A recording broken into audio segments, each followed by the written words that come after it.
नमस्कार दोस्तों। प्रस्तुत है मुंशी प्रेमचंद्र द्वारा लिखे उपन्यास कायाकल्प का भाग 8।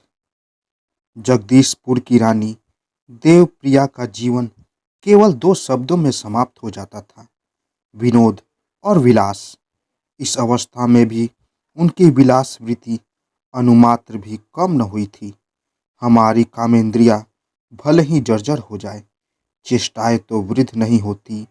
कहते हैं बुढ़ापा मरी हुई अभिलाषाओं की समाधि है या पुराने पापों का पश्चाताप। पर रानी देवप्रिया का बुढ़ापा अतृप्त तृष्णा थी और अपूर्ण विलास साधना था। वह दान पुण्य बहुत करती थी, साल दो साल यज्ञ भी करा लिया करती थी। साधु संतों पर उनकी असीम श्रद्धा थी और धर्मनिष्ठा में उनका एतिक स्वार्थ छिपा था। परलोक की उन्हें कभी भूल कर भी याद न आती थी। वह भूल गई थी कि इस जीवन के बाद भी कुछ है। उनके दान और स्नान का मुख्य उद्देश्य था शारीरिक विकारों से निवृत्ति, विलास में रत रहने की परम योग्यता। यदि वह किसी देवता को प्रसन्न कर सकती तो कदाचित उससे यही वरदान मांगती कि वह कभी बूढ़ी न हो। इस पूजा और व्रत के सिवा वह इस महान उद्देश्य को पूरा करने के लिए भांति भांति के रसों और पुष्टिकारक औषधियों का सेवन करती रहती थी। झुर्रियाँ मिटाने और रंग को चमकाने के लिए कितने ही प्रकार के पाउडरों, उपटनों और तेलों से काम लिया करता जाता था। वृद्धावस्था उनके लिए नरक से कम भयंकर न थी। चिंता को तो वह अपने पास न फटकने देती थी। रियासत उनके भोग विलास का साधन मात्र थी। प्रजा को क्या कष्ट होता है, उन पर कैसे कैसे अत्याचार होते हैं, सूखे झूरे की विपत्ति क्यों कर उनका सर्वनाश कर देती है, इन बातों की ओर कभी उनका ध्यान न जाता था। उन्हें जिस समय जितना धन की जरूरत हो उतना तुरंत देना मैनेजर का काम था। वह ऋण लेकर दे, चोरी करे या प्रजा का गला काटे, इससे उन्हें कोई प्रयोजन न था।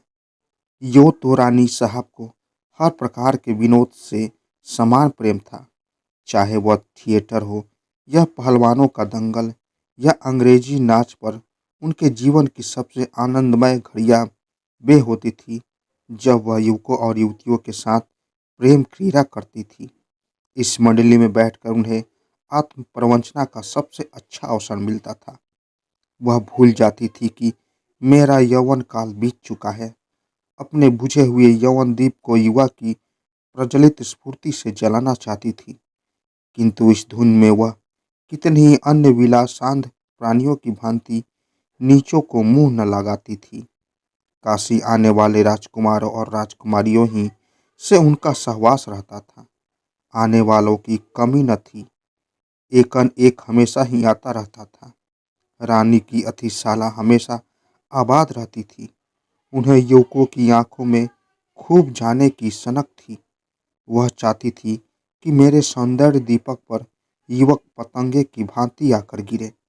उनकी रसमयी कल्पना प्रेम के आघात प्रत्याघात से एक विशेष स्फूर्ति का अनुभव करती थी।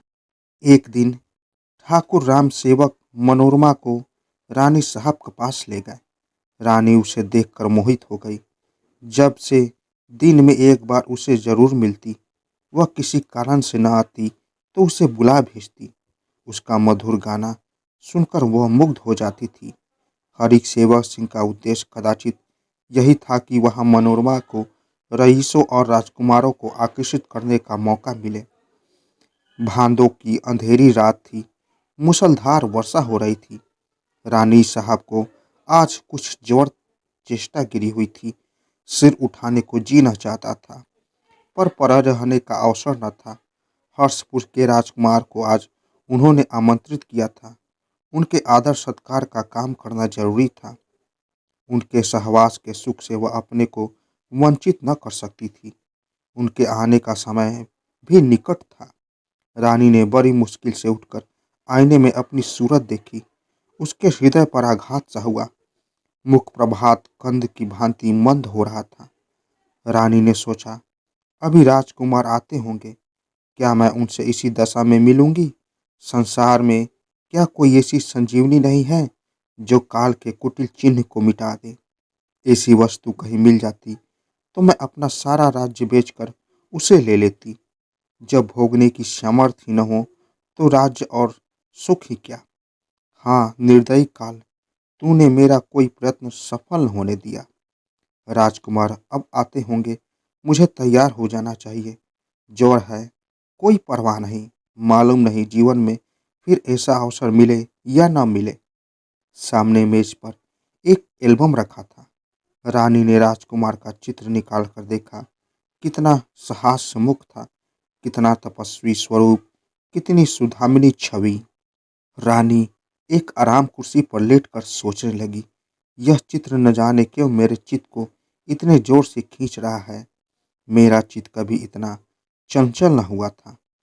इसी एल्बम में और भी कई चित्र हैं जो इससे कहीं सुंदर है, लेकिन उन नवयुवकों को मैंने कठपुतलियों की तरह नचाकर छोड़ा।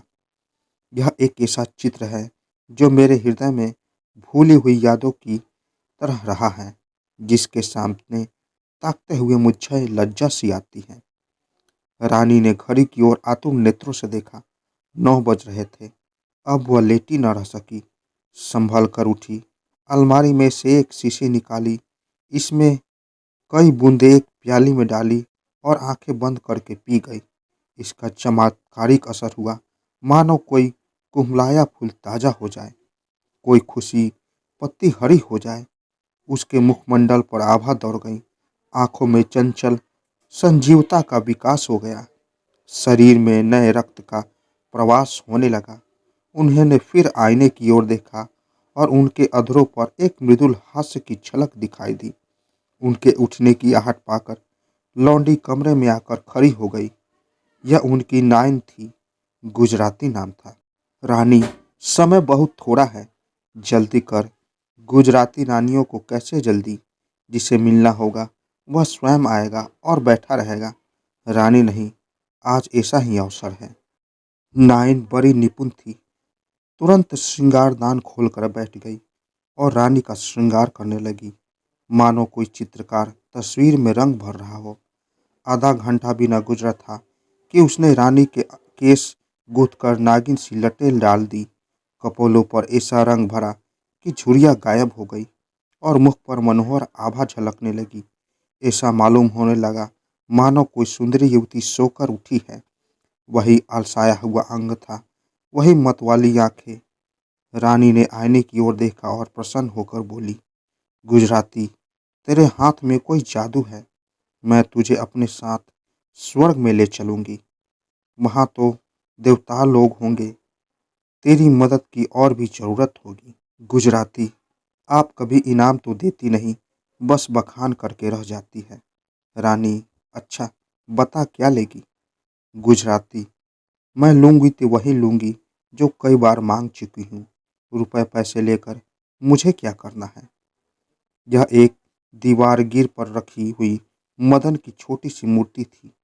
चतुर मूर्तिकार ने इस पर कुछ ऐसी कारीगरी की थी जिससे कि एक दिन उसके साथ भी रंग बदलता रहता था।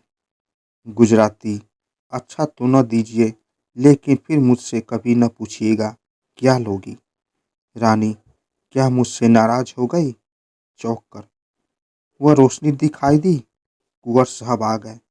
मैं झुलझुला कर घर में जाती हूँ, वही लाना।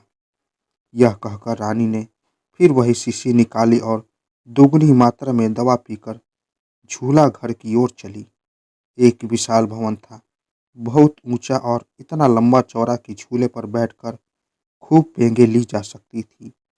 रेशम की डोरियों में पड़ा हुआ एक पटरा छत से लटका रहा, पर चित्रकारों ने ऐसी कारीगरी की थी कि मालूम होता था किसी वृक्ष की डाल में पड़ा हुआ है। पौधों, झाड़ियों और लताओं से उसे यमुना तट का कुंज सा बना दिया था। कई हिरन और मोर इधर उधर विचरा करते थे। रात को उस भवन में पहुंचकर सहसा यह ज्ञान न होता था कि यह कोई भवन है। पानी का रिमझिम बरसना, ऊपर से हल्की हल्की फुहारों का पड़ना, हौज में जल पंछियों का क्रीड़ा करना, यह सब किसी उपवन की शोभा को दर्शाता था। रानी झूड़े की डोली पकड़कर खड़ी हो गई। और एक हिरन के बच्चे को बुलाकर उसका मुंह सहलाने लगी। सहसा कदमों की आहट हुई।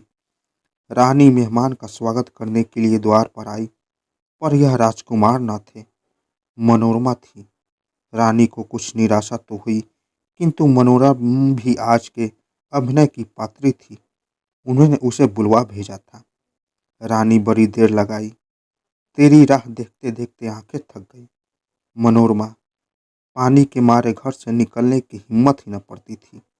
रानी, राजकुमार ने न जाने क्यों देर की। आ तब तक कोई गीत सुना। यही हौज के किनारे एक संगमरमर का चबूतरा था। दोनों जाकर उस पर बैठ गई। रानी, क्या मैं बहुत बुरी लगती हूँ? मनोरमा, आप तो सौंदर्य की देवी मालूम होती हो। रानी, चल छूटी, मुझसे अपना रूप बदलेगी? मनोरमा, मैं तो आपकी लौंडी की तरह भी नहीं हूँ। मुझे आपके साथ बैठते शर्म आती है। रानी, अच्छा बता, संसार में सबसे अमूल्य रत्न कौन सा है? मनोरमा, कोहिनूर हीरा होगा, और क्या? रानी, दूध पगली, संसार की सबसे उत्तम देव दुर्लभ वस्तु यौवन है। बता, तूने किसी से प्रेम किया है? मनोरमा, जाइए, मैं आपसे नहीं बोलती। रानी, आह, तूने तीर मार दिया। यही बिगड़ना तो पुरुषों पर जादू का काम करता है। काश मेरे मुंह से ऐसी बातें निकलती। सच बता, तूने किसी युवक से कभी प्रेम किया है? अच्छा, आजा, मैं लिख दूं और सिखा दूं। मनोरमा, आप मुझे छेड़ेगी तो मैं चली जाऊंगी। रानी, ये तो इतना बड़ा चुटती क्यों है? ऐसी कोई बालिका तो नहीं। देख, सबसे पहली बात है कटाक्ष करने की कला में निपुण होना। जिसे यह कला आती है, वह चाहे चंद्रमुखी न हो, फिर भी पुरुष का हृदय छीन सकती है। सौंदर्य से वन स्वयं कुछ नहीं कर सकता, उसी तरह जैसे कोई सिपाही शस्त्रों से कुछ नहीं कर सकता जब तक वह उसे चलाना न जानता हो। चतुर खिलाड़ी एक बांस की छड़ी से वह काम कर सकता है जो दूसरे संगीन और बंदूक से भी नहीं कर सकते। मान ले मैं तेरा प्रेमी हूँ, बता, मेरी ओर कैसे ताकेगी? मनोरमा ने लज्जा से सिर झुका लिया। उसे रानी की रसिकता पर कौतूहल हो रहा था। वह कितनी ही बार यहाँ आई थी, पर रानी को कभी इतना मदमत न पाया था। रानी ने उसकी टुड्डी पकड़कर मुंह उठा दिया और बोली, पगली, इस भांति सिर झुकाने से क्या होगा? पुरुष समझेगा यह कुछ नहीं जानती। अच्छा, समझ ले कि तू पुरुष है। देख, मैं तेरी ओर कैसे ताकती हूँ। सिर उठाकर मेरी ओर देख। कहती हूँ सिर उठा, नहीं तो मैं चुटकी काट लूंगी। हाँ, इस तरह। यह कहकर रानी ने मनोरमा को भ्रकुटी विलास और लोचन कटाक्ष का ऐसा कौशल दिखाया कि मनोरमा का ज्ञात मन भी एक क्षण के लिए चंचल हो उठा। कटाक्ष में कितनी उत्तेजक शक्ति है, इसका कुछ अनुमान हो गया। रानी, तुझे कुछ मालूम हुआ? मनोरमा, मुझे तो तीर सा लगा। आप मोहिनी मंत्र जानती होंगी। रानी, तू युवक होती तो इस समय छाती पर हाथ धरे आहतों की भांति खड़ी होती। यह तो कटाक्ष हुआ। अब तुझे बताओ कि आंखों से प्रेम की बातें कैसे की जाती है। मेरी ओर देख। यह कहते कहते रानी को फिर शिथिलता का अनुभव हुआ। सुगंधिव का प्रकाश मंद होने लगा। विकल होकर पूछा, क्यूरी, देख तो, मेरा मुख कुछ उतरा जाता है। मनोरमा ने चौंक कर कहा, आपको यह क्या हो गया? मुख बिल्कुल पीला पड़ गया है। क्या आप बीमार हैं? रानी, हाँ बेटी, बीमार हूँ। राजकुमार अब भी नहीं आए। तू जाकर गुजराती से सुधा बिंदु की शीशी और प्याला मांग ला। जल्द आना, नहीं तो मैं गिर पड़ूंगी। मनोरमा दावा लेने गई तो राजकुमार इंद्र विक्रम को मोटर से उतरते देखा। कोई 30 वर्ष की अवस्था थी। मुख से संयम, तेज और संकल्प झलक रहा था। ऊंचा कद था, गोरा रंग, चौड़ी छाती, ऊंचा मस्तक, आंखों में इतनी चमक और तेजी थी कि हृदय में चुभ जाती थी। वह केवल एक पीले रंग का रेशमी कुर्ता पहने हुए थे और गले में सफेद चादर डाली थी। मनोरमा ने किसी देव ऋषि का एक चित्र देख लिया था। मालूम होता था इन्हीं को देखकर वह चित्र खींचा गया था। उनके मोटर से उतरते ही चपरासी ने सलाम किया और लाकर दीवान खाने में बैठा दिया। इधर मनोरमा ने गुजराती से शीशी ली और जाकर रानी से यह समाचार कहा। रानी चबूतरे पर लिटी हुई थी, सुनते ही उठ बैठी और मनोरमा के हाथ से शीशी ले ली। प्याली में बिना गिने कई बूंद निकाल ली, पी गई। दवा नहीं जाते ही अपना असर दिखाया। रानी के मुखमंडल पर फिर वही मनोरम छवि, अंगों में फिर वही चपलता, वाणी में फिर वही सरसता, आंखों में फिर वही मधुर हास्य, कलपोलों पर वही अरुण ज्योति शोभा देने लगी। वह उठकर झूले पर जा बैठी। झूला धीरे धीरे झूलने लगा। रानी का आंचल हवा से उड़ने लगा और केस बिखर गए। यही मोहनी छवि वह राजकुमार को दिखाना चाहती थी। एक क्षण में राजकुमार ने झूला घर में प्रवेश किया। रानी झूले से उतरना ही चाहती थी कि वह उसके पास आ गए और बोले, क्या मधुर कल्पना स्वप्न साम्राज्य में विहार कर रही है? रानी जी नहीं, प्रतीक्षा नैराश्य की गोद में विश्राम कर रही है। इतनी देर क्यों राह दिखाई? राजकुमार, मेरा अपराध नहीं। मैं आ ही रहा था कि विश्वविद्यालय के कई छात्र आ पहुँचे और मुझे एक गंभीर विषय पर व्याख्यान देने के लिए घसीट ले गए। बहुत हिले हवाले किए, लेकिन उन सबों ने एक न सुनी। रानी, मैं तो आपसे शिकायत कब करती हूँ, आप आ गए, यही क्या कम अनुग्रह है? न आते तो मैं क्या कर लेती, लेकिन इसका प्रायश्चित करना पड़ेगा।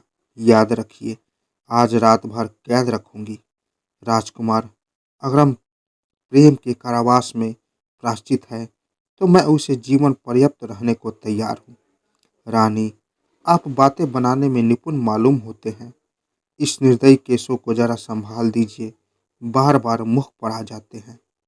राजकुमार, मेरे कठोर हाथ उन्हें स्पर्श करने योग्य नहीं है। रानी ने कनखियों से मर्म भेदी कनखियों से राजकुमार को देखा। यह असाधारण जवाब था। उन कोमल सुगंधित लहराते हुए केशों के स्पर्श का अवसर पाकर ऐसा कौन था जो अपना धन्य भाग न समझता? रानी दिल में कहट कर रह गई। उन्होंने पुरुष को सदैव विलास की एक वस्तु समझा था। प्रेम से उसका हृदय कभी आंदोलित न हुआ था। वह लालसा की प्रेम समझती थी, उस प्रेम से जिसमें त्याग और भक्ति है। वह वंचित थी, लेकिन इस समय उन्हें इसी प्रेम का अनुभव हो रहा था। उन्होंने दिल को बहुत संभाल कर राजकुमार से इतनी बातें की थी। उनका अंतकरण उन्हें राजकुमार से वह वासनामय व्यवहार करने पर धिक्कार रहा था। राजकुमार का देव स्वरूप ही उसकी वासनावृत्ति को लज्जित कर रहा था। सिर नीचा करके कहा, यदि हाथों की भांति हृदय भी कठोर हो तो वहाँ प्रेम का प्रवेश कैसे होगा? राजकुमार, बिना प्रेम के तो कोई उपासक देवी के सम्मुख नहीं जाता। प्यास के बिना भी आपने किसी को सागर की ओर जाते देखा है? रानी अब झूले पर न रह सकी। इन शब्दों में निर्मल प्रेम झलक रहा था। जीवन में यह पहला ही अवसर था कि देवप्रिया के कानों में ऐसे सच्चे अनुराग में डूबे हुए शब्द पड़े। उन्हें ऐसा मालूम हो रहा था कि उनकी आंखें मेरे मर्म स्थल में चुभी जा रही थी। वह उन तीव्र नेत्रों से बचना चाहती थी।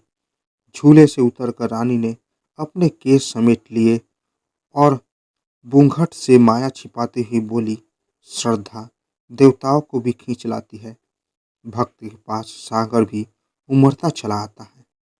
यह कहकर वह हौज के किनारे जा बैठी और फव्वारे को घुमाकर खोला तो राजकुमार पर गुलाब जल की फुहारें पड़ने लगी।